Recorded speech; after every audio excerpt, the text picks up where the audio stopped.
"You selfish trash," my mother Angela screamed across the terrace of the Sapphire Hotel. The ceramic pot in her hand tilted and then the heat hit me. Scalding, fresh brewed coffee poured directly over my head, burning my scalp, running down my neck and soaking into my thrifted gray hoodie. The pain was immediate and shocking, a physical assault that stole the breath from my lungs. But the sound that followed was worse. It wasn't a gasp of horror, it was laughter. My brother Christopher and my sister Amanda already had their phones out filming. The red recording lights blinked like tiny malicious eyes. I sat there, liquid dripping from my eyelashes, physical pain radiating down my spine, and realized with absolute clarity the bridge wasn't just burned, it had been nuked. Drop a comment and let me know where you're listening from and what time it is for you right now. I'd love to know who's part of our community. I stood up. I didn't wipe the coffee from my face. I didn't look at my mother, who was now panting, her chest heaving with the exertion of her rage. I walked straight to the hotel bathroom, the heels of my boots clicking a steady rhythm against the marble floor. Inside, I locked the door and leaned over the sink. My reflection stared back, hair matted with dark liquid skin turning an angry, blistering red along my hairline and neck. The urge to scream was a physical thing, a creature clawing at the back of my throat. I wanted to howl. I wanted to storm back out there and flip the table to shatter their expensive china and their fragile egos. I wanted to make them feel the heat that was currently searing my skin. But then I looked closer at my own eyes in the mirror. They weren't teary. They were cold. If I screamed, I gave them content. If I cried, I gave them satisfaction. They thrived on chaos, on the noise of dysfunction. My mother with her image-obsessed perfectionism, and my siblings with their desperate need for attention, they were vampires of reaction. They wanted a fight because a fight meant I still cared. A fight meant we were still playing the game. Silence, on the other hand. Silence is a mirror. When you don't scream back at a monster, the monster is left screaming into a void, hearing only the echo of its own ugliness. By denying them my rage, I was denying them their fuel. I grabbed a handful of paper towels and dabbed the worst of the liquid from my neck. The skin was tender, already peeling slightly. I hissed through my teeth but kept my face neutral. I wasn't going to give them a single frame of footage that showed me breaking. I walked back out to the terrace. The table was quiet now, but the energy was electric with malice. Christopher smirked, his phone still raised. Amanda was typing furiously, probably already drafting the caption. Angela stood with her arms crossed, waiting for the apology she believed she was owed. I walked to the table. I didn't sit. I pulled my wallet from my damp hoodie pocket. I took out 4 $20 bills, exactly $80. My share of the breakfast I hadn't eaten. I placed the bills on the white tablecloth right next to the empty coffee pot. I smoothed them out, ensuring they were perfectly flat. Then I turned and walked away. "That's right, run away," Christopher called after me. "Go cry in your truck." I kept walking. I didn't look back. The silence I left behind was heavier than any scream could have been. It was the sound of a door closing, locking, and being welded shut. They thought they had won because they held the camera. They didn't realize they had just filmed their own execution. I climbed into my 10-year-old Subaru, the smell of stale coffee filling the cab. My hands trembled as I put the key in the ignition, not from fear but from the adrenaline crash. I drove out of the hotel parking lot, merging onto the highway, putting miles between me and the people who shared my DNA. The conflict had started over something so banal it was almost funny. Christopher had cornered me before the food arrived. He needed $50,000, an investment he called it for his luxury watch dealership. "Inventory is tight," he'd said, flashing a smile that was all teeth and desperation.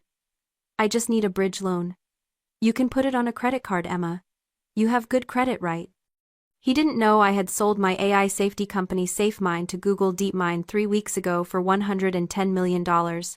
He didn't know my net worth was currently sitting at $250 million. He thought I was a struggling freelance coder who lived in a cabin because I couldn't afford the city. When I refused calmly, politely, the veneer cracked. "You're so selfish," he'd sneered. "Mom pays for everything for us and you can't even help with a loan." That was the trigger. My refusal to fund their delusions. My family lived a life of paper tiger wealth. Christopher drove a leased Range Rover he was 2 payments behind on. Amanda was a lifestyle coach who lived in a condo paid for by our parents' dwindling retirement fund. Angela wore designer labels that she bought on consignment and returned after wearing. Their entire existence was a series of liabilities dressed up as assets. They owned nothing but debt and appearances. I looked down at my jeans and the coffee-stained hoodie. I owned my truck. I owned my cabin. I owned my intellectual property. And as of 3 weeks ago, I owned enough capital to buy and sell their entire zip code. It's the ability to say no without fear. They hated me not because I was poor but because they sensed that freedom on me, and it terrified them. They were drowning in payments and perceptions, and I was standing on solid ground. My scalp throbbed, a sharp reminder of the price of that freedom. I drove toward the urgent care clinic, my mind already shifting gears. The emotional part of my brain wanted to curl up and weep for the mother I never had. The logical part, the CEO part, was already filing the police report in my head. They had wanted to teach me a lesson about my place in the family. They were about to learn a very expensive lesson about mine in the world. This wasn't a family dispute anymore. It was a hostile takeover. And I had never lost a negotiation. My apartment was quiet, the only sound the hum of the refrigerator and the stinging hiss of the burn spray I applied to my scalp. The mirror showed the damage clearly. A blister was forming just behind my left ear, and the skin along my hairline looked like raw meat. I didn't cover it. I wanted to see it. I wanted to remember exactly what $50,000 worth of rejection looked like. My phone sitting on the bathroom counter lit up. Then again. Then a steady, vibrating buzz that didn't stop. I dried my hands and picked it up. It wasn't an apology. It was a notification from TikTok. Someone had tagged me, or rather an old account I barely used. I opened the app. There was Christopher's face, smug and filtered, filling the screen. The video started. I watched myself sitting at the table, head bowed, coffee dripping from my chin while my mother screamed. The caption overlay read in bright yellow text, "When your broke sister tries to ruin brunch, putting out the trash." I scrolled to the comments. They were exactly what Christopher wanted. "She looks like a wet rat," one user wrote. "Serves her right for mooching," said another. My sister Amanda had shared it to her Instagram story with a crying, laughing emoji and the text, "Karma is served hot." I set the phone down. They were celebrating. They were high on the dopamine of likes and the validation of their own echo chamber. They genuinely believed they had won. They thought this was the end of the story, the part where the trash gets taken out and the winners go back to their mimosas. They didn't understand that on the internet, context is a currency and the market was about to crash. I didn't report the video. I didn't comment. I took a screenshot of the post, a screenshot of the caption, and a screenshot of the timestamps. I saved them to a folder on my encrypted drive labeled evidence. Then I went to the kitchen and made myself a cup of tea. Not coffee, never coffee again. I sat by the window and waited for the algorithm to do what it does best, find the truth. By Monday morning, the atmosphere had shifted. The air felt heavy, like the pressure drop before a hurricane. I was in my home office, a converted bedroom in my cabin, overlooking the valley, reviewing code for a new neural network architecture, when my personal cell phone rang. It was Elena, my head of public relations. "Emma," she said, her voice tight. "Have you seen Twitter?" "I've seen TikTok," I replied, typing a command into my terminal. "It breached containment," Elena said. "It hit tech Twitter about an hour ago. A former intern recognized you. The view count is at 4 million and climbing vertically. They know who you are, Emma. They know you founded SafeMind. They know about the DeepMind acquisition." I pulled up Twitter on my second monitor. The hashtag SafeMind was trending. The top post was a side-by-side comparison, one image of me on the cover of Wired magazine looking polished and formidable.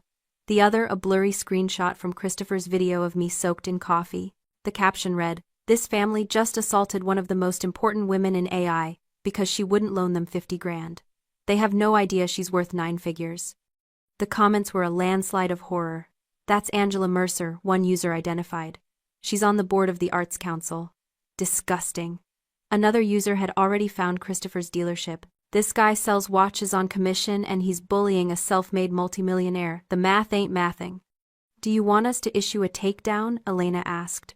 "We can have it scrubbed. Harassment policy violation.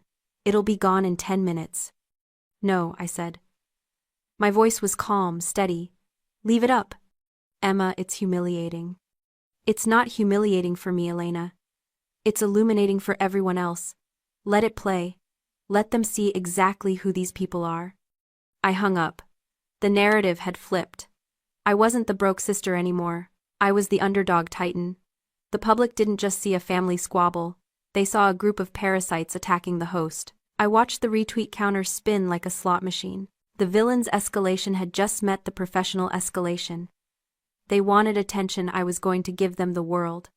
Tuesday morning. Christopher stood on the showroom floor of Timeless Luxury, adjusting his cuffs. He was probably checking his phone, waiting for more likes, unaware that the ground beneath his feet had already liquefied. He didn't know that my venture capital firm Apex Ventures had been busy over the weekend. We hadn't just bought a watch. We had acquired the controlling stake in the parent company that owned his franchise rights.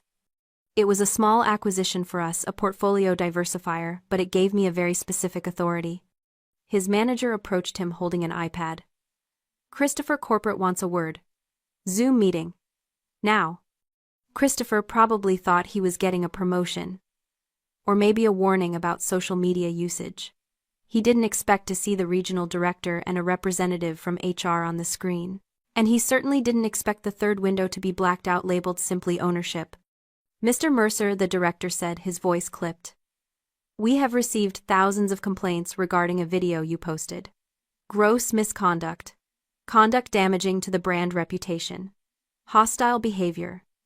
"It's a private family matter," Christopher stammered, his confidence evaporating. "It's just a joke." "There is nothing funny about assault," the HR representative cut in. "And there is nothing private about 4 million views. Your employment is terminated effective immediately. Security will escort you out."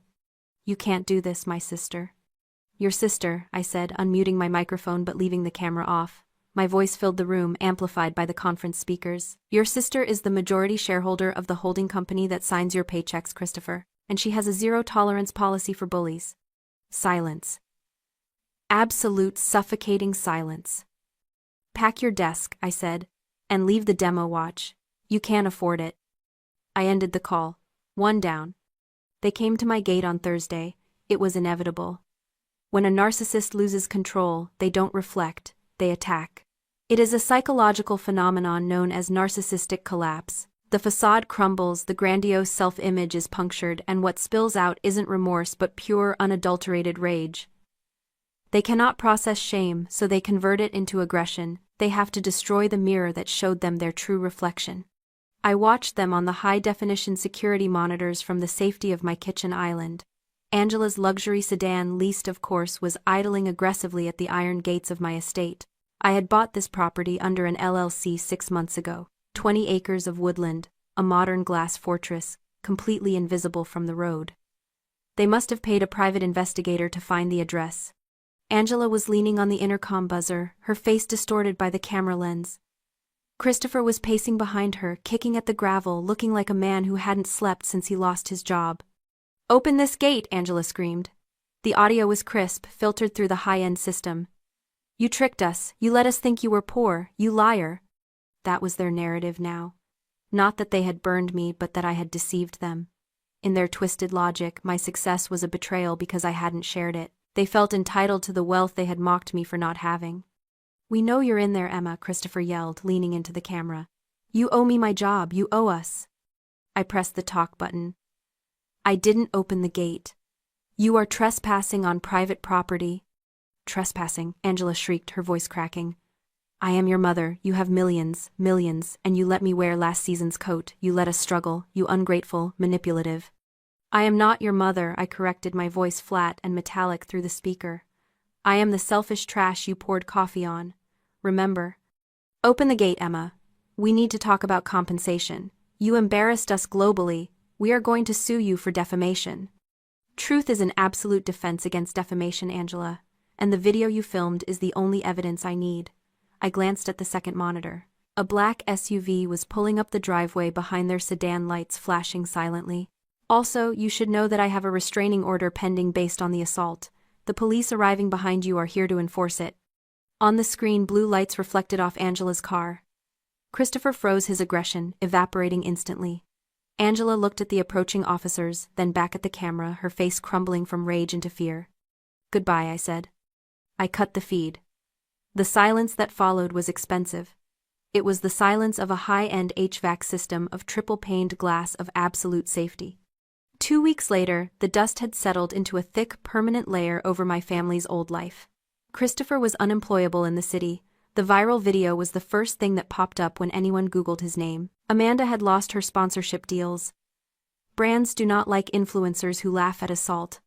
Angela was essentially under house arrest, too ashamed to show her face at the club where the incident happened. I sat on the deck of my cabin, the mountain air cool against my healing skin. My phone buzzed. It was a lawyer, but not one I had hired. It was Grandma Rose's attorney. She wanted you to know immediately, the lawyer said. She has rewritten the will. The estate, the trust, the property, it is all being transferred to you. I don't need it, I said. I have enough.